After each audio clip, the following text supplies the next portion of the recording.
گناہ ہے جس میں تاریخ کبھی ان کو معاف نہیں کرے گی۔ ایک نااہل، نالائق اور چور وزیر اعظم کو ووٹ کے ذریعے پارلیمان سے اٹھا کر باہر پھینکا تھا۔ وہ اپنے اقتدار کی ہوس میں اس نے پہلے سائفر لہرایا، وہ سازش ناکام ہوئی تو 25 مئی کا اعلان کیا، وہ سازش ناکام ہوئی۔ صوبے کے اندر ایک ترقی کا منصوبہ، ایک تعمیری منصوبہ، جہاں 350 ڈیم بننے تھے وہاں خیبر پختونخوا کی لوگوں کو ڈیم فول بنا کر چلے گئے۔ لٹکا رہا تھا کہ صرف اس لیے کہ سیاسی عدم استحکام مچایا جائے اور چین کے صدر پریزیڈنٹ شی سی پیک کی بنیاد رکھنے پاکستان نہ آ سکے۔ اور ایک دفعہ پھر جو سیاسی یتیم پچھلے سال اپریل میں ووٹ آف نو کانفیڈنس کے ذریعے ہو گئے تھے، پاکستان کی تاریخ میں دفعہ آئینی طریقے سے ایک نااہل، نالائق اور چور وزیر اعظم کو ووٹ کے ذریعے پارلیمان سے اٹھا کر باہر پھینکا تھا۔ وہ اپنے اقتدار کی ہوس میں اس نے پہلے سائفر لہرایا، وہ سازش ناکام ہوئی تو 25 مئی کا اعلان کیا، وہ سازش ناکام ہوئی تو اس کے بعد لانگ مارچ کا اعلان کیا، وہ سازش ناکام ہوئی اور اپنی کرپشن، اپنی چوری سے نظریں ہٹانے کے لیے اس نے زمان پاک میں جب ان وارنٹ گئے تو انہوں نے پیٹرول بم سے پولیس والوں کے سر توڑے، رینجرز اور پولیس کی گاڑیاں جلائیں، اور اس کے بعد جب وہ سازش بھی ناکام ہو گئی اور جب توشہ خانہ 190 ملین پاؤنڈ، القادر ٹرسٹ اور اس کے بعد جو چوری فورن فنڈنگ میں ہوئی ہے اس کا حساب دینا پڑے، تو بالٹی، کنستر اور ڈسٹ بن رکھ کر پاکستان کی ہر عدالت میں جاتا ہے کہ میری چوری، میری کرپشن، میرے اعمالوں کا میرے سے جواب نہ لیا جائے، میری فورن فنڈنگ کا حساب نہ لیا جائے۔ اور اس چیز سے نظر ہٹانے کے لیے، قانون سے بھاگنے کے لیے، عدالتوں سے بھاگنے کے لیے اس نے 9 مئی جیسا سیاہ دن پاکستان کی تاریخ میں ہمیشہ اس نالائق، نااہل فورن ایجنٹ کے ساتھ جڑا رہے گا۔ اور اس دن ریڈیو پاکستان کی جو 4 سٹوری بلڈنگ ہے اس کو پیٹرول پھینک کر آگ لگائی گئی اور 2 دن تک یہ اٹیک کرنے کی کوشش کرتے رہے۔ اور یہاں ریڈیو پاکستان کے تمام آرکائیوز موجود تھے۔ پاکستان کی قومی سلامتی کا چاغی کا جو سمبل ہے پہاڑ، اس کو جلایا، چاغی اسٹوڈیو کو جلایا، اور یہاں اے پی پی کا بھی دفتر ہے غالباً تیسری بلڈنگ، تیسرے لیول کے اوپر، اس کو بھی 4 فلور کے اوپر اس کو بھی آگ لگائی۔ میں خراج تحسین پیش کرتی ہوں ریڈیو پاکستان کے ان انجینئرز کو جنہوں نے فوری طور پر ٹرانسمیشن کو بحال کیا اور اس اٹیک کو، اس سازش کو ناکام بنایا۔ لیکن یہ وہی گھنونے، کالے،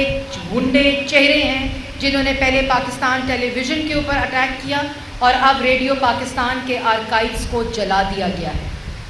یہ وہ گناہ ہے جس میں تاریخ کبھی ان کو معاف نہیں کرے گی، کیونکہ یہ پرائس لیس خزانہ تھا ریڈیو پاکستان کا جس کو نظر آتش کیا گیا۔ اور اس کے بعد جو آج یہاں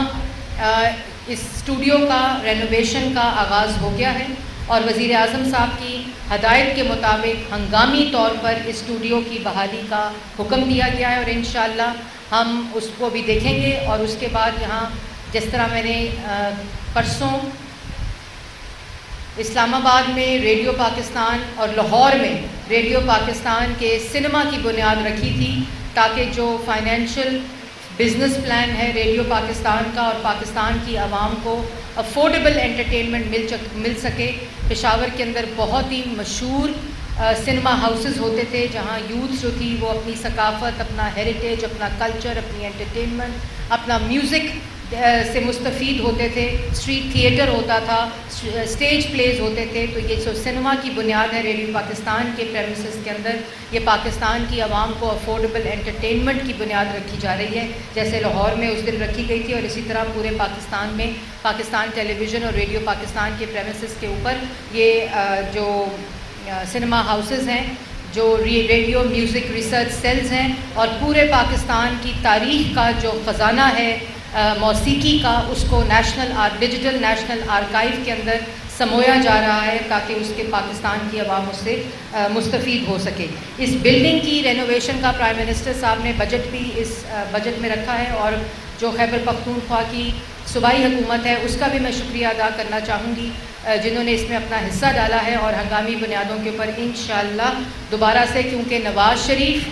شہباز شریف کی جو قیادت ہے اس میں پاکستان مسلم لیگ نون وہ جماعت ہے جو پاکستان کو تعمیر کرنے کی جماعت ہے، جو اینٹ سے اینٹ جوڑنے کی جماعت ہے، بجانے کی جماعت نہیں ہے، جو ملک میں اتحاد اور ملک کے اندر برداشت اور ملک کے جو وفاق کی اکائیاں ہیں ان کو جوڑنے کا پیغام ہے۔ اسی لیے ہم انشاءاللہ، انہوں نے پہلے ڈی چوک کے اندر فساد مچایا، توڑا، بلڈنگز توڑی، ہم نے ان کو بنایا۔ ہم پاکستان کو تعمیر کرنے والی جماعت ہیں، اور نواز شریف صاحب کی قیادت میں اور شہباز شریف صاحب کی قیادت میں انشاءاللہ ہم ان تمام چیزوں کو دوبارہ ریوائیو کر کے اپنی حالت سے بہتر کر کے پاکستان کی عوام کو دے کر جائیں گے۔ آخر میں شکریہ ادا کرنا چاہتی ہوں منسٹری آف انفارمیشن کے سیکریٹری سہیل علی خان صاحب کا، طاہر حسن صاحب ریڈیو پاکستان کے ڈی جی، یہاں ڈی جی پشاور ریڈیو، اور میرے ساتھ بیٹھے میرے بھائی امیر مقام صاحب کا، جنہوں نے آج حوصلہ افزائی کے لیے مجھے خود کہا کہ یہ تو بہت اچھا کام ہے، آپ نے مجھے بتایا کیوں نہیں، میں آپ کے ساتھ چلوں گا۔ اور یہاں امیر مقام صاحب کی قیادت میں پاکستان مسلم لیگ نون جو ہے وہ انشاءاللہ اسی طرح ڈٹ کر ان سازشوں کا، اس غنڈہ گردی کا، اس بدماشی کا 4 سال اس صوبے کے اندر ایک ترقی کا منصوبہ، ایک تعمیری منصوبہ، جہاں 350 ڈیم بننے تھے وہاں خیبر پختونخوا کی لوگوں کو ڈیم فول بنا کر چلے گئے۔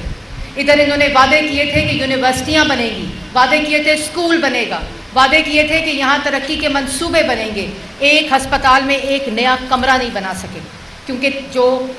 اور یہاں وہ کہا کہ کیا انصاف ویلز آن جسٹس آن ویلز چلے گا، وہ دوسرے مہینے اس بس کے ٹائر پنچر ہو کے یہاں پڑے ہوئے تھے۔ انہوں نے یہاں احتساب کمیشن کو 4 سال تالا لگائی رکھا، دوسروں کو چور چور کہتے تھے، اور اپنے صوبے میں جہاں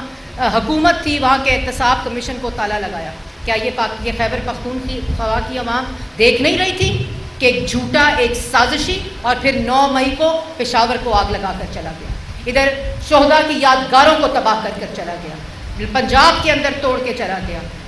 مسجدیں توڑ کر چلا گیا، ایمبولینسز جلا کر چلا گیا، اسکول جلا کر چلا گیا، ہسپتال جلا کر چلا گیا۔ اور مجھے یقین ہے کہ یہاں کی باوقار قوم، خیبر پختونخوا کی باغیرت قوم، اور یہاں کے بہادر جو میرے بھائی ہیں، وہ کبھی بھی اس فتنے کو، اس سازشی کو، اور کہ جو ملک کے اندر فساد پھیلائے اس کو ووٹ نہیں دیں گے۔ ہمیشہ خیبر پختونخوا کے لوگوں نے پاکستان کے تعمیر میں، پاکستان کی آزادی میں حصہ ڈالا ہے، اور انشاءاللہ اب پاکستان کی ترقی میں اور پاکستان کو ترقی کی منازل میں لے جانے میں اپنا حصہ ڈالیں گے۔ آپ سب کا بہت شکریہ۔ میں نے ابھی پاکستان ٹیلی ویژن جانا ہے، اور اس کے بعد پریس کلب سے ہوتی ہوئی میں اسلام آباد جاؤں گی۔ انشاءاللہ بہت جلد آپ سے دوبارہ ملاقات ہوگی۔ میں نے طاہر حسن صاحب کو اور سیکریٹری انفارمیشن کو یہ کہا ہے کہ جلد سے جلد جو یہاں کا علاقائی میوزک ہے، جو یہاں کی علاقائی ثقافت ہے، جو یہاں کا ورثہ ہے، اس کو فوری طور پر ڈیجیٹائز کیا جائے، تاکہ آئندہ آنے والے وقتوں میں کبھی بھی اس طرح کا کوئی ثانیہ ریڈیو پاکستان کے آرکائیوز کو نقصان نہ پہنچا۔